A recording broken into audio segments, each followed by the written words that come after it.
ছোটবেলার একটি অত্যন্ত প্রিয় পদ আজ সবার সাথে শেয়ার করছি। তৈরি করছি হাঁসের ডিমের বড়ার ঝোল।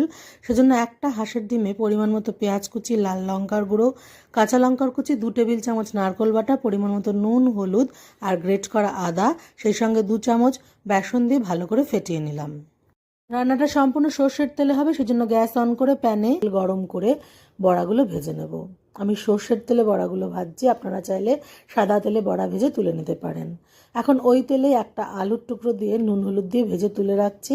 এখন বাকি তেলে ফোড়ন দিলাম জিরে আর তেজপাতা, তারপরে পেঁয়াজ কুচি দিয়ে লাল লাল করে ভেজে পরিমাণ মতো নুন, হলুদ, লাল লঙ্কার গুঁড়ো, জিরের গুঁড়ো, আদা বাটা দিয়ে ভালো করে কষে ভাজা আলুর টুকরো দিয়ে ঝোল হওয়ার জন্য জল দিয়েছি উষ্ণ।